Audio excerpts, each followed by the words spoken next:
കൊലവിളി നടത്തിയ +1 വിദ്യാർത്ഥിക്ക് സസ്പെൻഷൻ. സ്വാഭാവികം, സ്കൂളുകളിലൊക്കെ ഇങ്ങനെ സംഭവിക്കാറുണ്ട്. പക്ഷേ ഇതിലൊരു തെറ്റുണ്ടല്ലോ സാറേ, ഇതിലൊരു തെറ്റുണ്ടല്ലോ. സാധാരണ ഇപ്പോൾ ഞാനൊക്കെ പഠിച്ച സ്കൂളിൽ, അല്ലെങ്കിൽ നമ്മളെല്ലാവരും പഠിച്ച, ഈ വീഡിയോ കാണുന്ന എല്ലാവരും പഠിച്ച സ്കൂളിൽ ഒരുപാട് പ്രശ്നക്കാരുണ്ടാവും. എല്ലാവരും സൗമ്യരായിരിക്കില്ല. എല്ലാവരും അധ്യാപകർ പറഞ്ഞത് കേട്ട് ആ ബെഞ്ചിൽ കൃത്യമായിട്ട് ഇരുന്ന് ക്ലാസ് അടിച്ചു വാരി കൃത്യം സമയത്തെത്തി അങ്ങനെയുള്ള കുട്ടികളായിക്കോളന്നില്ലല്ലോ. പല വിഭാഗക്കാരുണ്ടാവും. ഇപ്പം ഞാൻ കണ്ടത്, ഇപ്പം ഈ അടുത്തൊരു നമ്മുടെ വിദ്യാഭ്യാസ മന്ത്രി ആർ ബിന്ദു ഒരു പോസ്റ്റ് ഇട്ടിട്ടുണ്ട്, കുട്ടികളുടെ ഉള്ളിൽ തീയാണെന്നാണ്. കാരണം അങ്ങനെ തന്നെയാണ്. പല സാഹചര്യത്തിൽ വരുന്നവരായിരിക്കും, പല കുടുംബങ്ങളിൽ നിന്ന് വരുന്നവരായിരിക്കും. നിങ്ങൾക്കറിയുന്നല്ലേ, എല്ലാ കുടുംബങ്ങളിലും ഒരേപോലെയുള്ള കാഴ്ചയാണോ? എല്ലാവരും എന്നും ഫിലിമിന് പോയിട്ട് അല്ലെങ്കിൽ ഫാസ്റ്റ് ഫുഡ് കഴിച്ച് വളരുന്നവരാണോ? അല്ലെങ്കിൽ എല്ലാവർക്കും ഭയങ്കര ഹാപ്പിനെസ്, എന്നും ടൂറ് പോലെ, പുറത്തുനിന്ന് ഫുഡ്, ഇങ്ങനെയുള്ള ഹാപ്പിനെസ് ഒക്കെ കിട്ടിക്കണ്ടവരാണോ? അത് ഞാൻ പുറത്തുനിന്ന് ഫുഡ് കഴിക്കാൻ പറയുന്നല്ല, ഞാൻ പറയുന്നത് ഹാപ്പിനെസ്സിൽ പെട്ട ഒരു ഫാക്ടറാണല്ലോ ഇന്നത്തെ കാലത്ത് അത്. അപ്പോൾ എല്ലാ വിദ്യാർത്ഥികൾക്കും അങ്ങനെ കിട്ടിക്കോളുന്നില്ല.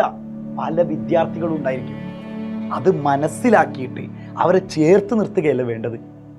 അത് ചേർത്ത് നിർത്തുകയല്ല വേണ്ടത്. ഇവിടെ യഥാർത്ഥത്തിൽ ആരാണ് തെറ്റുകാർ? വിദ്യ നേടിക്കഴിഞ്ഞ അധ്യാപകരോ വിദ്യ നേടിക്കൊണ്ടിരിക്കുന്ന വിദ്യാർത്ഥിയാണോ തെറ്റുകാർ?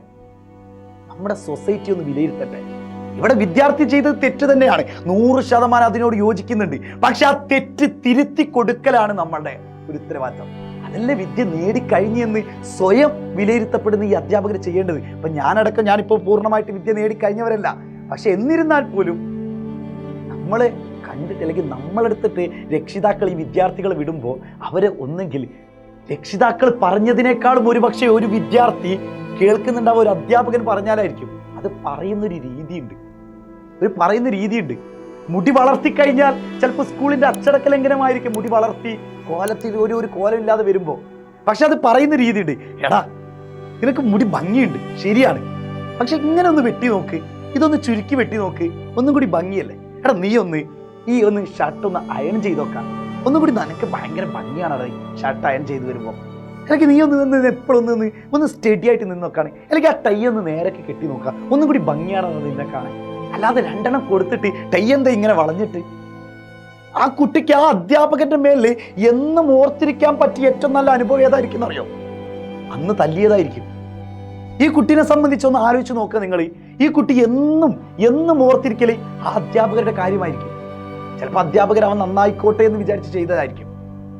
പക്ഷെ നമ്മളൊക്കെ കുറച്ചുകൂടി പക്വതയിൽ ചിന്തിക്കേണ്ടവരല്ലേ. നമ്മൾ വിദ്യാർത്ഥികളെ ചേർത്ത് നിർത്തേണ്ടവരല്ലേ. വിദ്യാർത്ഥികൾ പല ആളുകളുണ്ടാവും, അവരുടെ ഉള്ളിൽ പല ജാതി തീകളായിരിക്കും. നമ്മൾ ഒരിക്കലും ഇതിൻ്റെ പിന്നാമ്പുറം കണ്ടിട്ടില്ലല്ലോ. ഈ പയ്യൻ എന്തിനു വേണ്ടിയിട്ടാണ്? കാരണം ഒരു വ്യക്തിയുടെ സ്വകാര്യതയിലേക്ക് കടന്നു കയറാന്നുള്ളതാണ് ഈ വീഡിയോ എടുക്കാന്ന് പറയുമ്പോൾ. അവന് വീഡിയോ എടുക്കുമ്പോൾ അവൻ ആ പക്വതയാർന്നിട്ട് തന്നെ അവൻ അതിനെതിരെ കൊലവിളി നടത്തിയത് അങ്ങനെയാണ്, സംസാരിക്കുന്നത് അങ്ങനെയാണ്. കാരണം അവൻ്റെ സ്വകാര്യതയിലേക്ക് കടന്നത് അവന് ഇഷ്ടപ്പെട്ടിട്ടില്ല. നിങ്ങളുടെ വീട്ടിലേക്ക് വന്നല്ലെങ്കിൽ നിങ്ങളുടെ ഫേസിലാക്കി ആക്കിയിട്ട് ഒരു വീഡിയോ എടുക്കട്ടെ, എന്തായിരിക്കും ഇതിൻ്റെ അവസ്ഥ? ഞാനൊരിക്കലും അധ്യാപകരെ കുറ്റം പറയുന്നതില്ല. ചിലപ്പോൾ അധ്യാപകർ ആ ഒരു സ്വാഭാവികമാണ്. കാരണം ചിലപ്പോൾ ആ ഒരു വർക്കിൻ്റെ ഇടയിൽ, അല്ലെങ്കിൽ വർക്ക് പ്രഷറിൻ്റെ ഇടയിൽ ഇത്രയും കുട്ടികളെ നമ്മൾ കൺട്രോൾ ചെയ്തിടയിൽ ഇങ്ങനെയൊക്കെ സംഭവിക്കുമ്പോൾ നമ്മൾ ചിലപ്പോൾ ഓവർ റിയാക്ഷൻ ഉണ്ടായിരിക്കും. അപ്പം തെറ്റാരെടുത്തുന്നല്ല, നമ്മളൊന്ന് ചേർത്ത് നിർത്താൻ ശ്രമിക്കുക, ഉള്ളറിയാൻ ശ്രമിക്കുക എന്നുള്ളതാണ്. ഉള്ളറിയാൻ ശ്രമിക്കുക.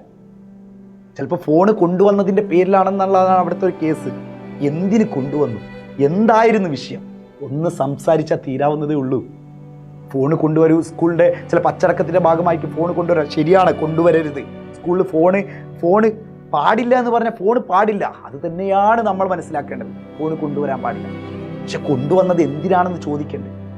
അല്ലെങ്കിൽ ഇനിയിപ്പോൾ ഒരു 2 ഇപ്പോൾ നമ്മുടെ കോടതിയൊക്കെ പറഞ്ഞിട്ടുണ്ട്, വേണമെങ്കിൽ നന്നാവാനൊക്കെ വേണമെങ്കിൽ 2 തല്ലിക്കോ, പ്രശ്നമില്ല, അച്ഛനെ വിളിച്ചു വരുത്തിക്കോ, കാര്യങ്ങൾ സംസാരിച്ചോ, അതൊക്കെ ഇതിൻ്റെ ഭാഗമായിട്ട് നടക്കേണ്ടതാണ്. കാരണം വിദ്യാർത്ഥികളെ അയച്ചു വിടേണ്ടവരല്ല. പക്ഷെ വിദ്യാർത്ഥികളെ ചേർത്ത് നിർത്തിക്കൊണ്ടാവണം. പറയുന്ന രീതിക്കനുസരിച്ചാണ്. നമ്മൾ എന്നും ഓർക്കും അങ്ങനെയുള്ള അധ്യാപകരെ. എന്നും നല്ലൊരു അധ്യാപക സമൂഹം ഉണ്ടാവട്ടെ. ഇതിലാരും തെറ്റുകാരല്ല.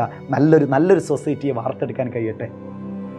ആ പയ്യനും നല്ലവൻ തന്നെയാണ്, അവനും നല്ലവൻ തന്നെയാണ്. അവൻ്റെ ഉള്ളിലും എവിടെയൊക്കെയോ നല്ല മനസ്സുണ്ട്. ചേർത്ത് നിർത്തിയാൽ മതി, കിട്ടും. നമ്മുടെ പയ്യൻ തന്നെയാണ്, അല്ലെങ്കിൽ നമ്മുടെ മകൻ തന്നെയാണ്. അങ്ങനെ മനസ്സിലാക്കിയാൽ മതി. ഓക്കെ.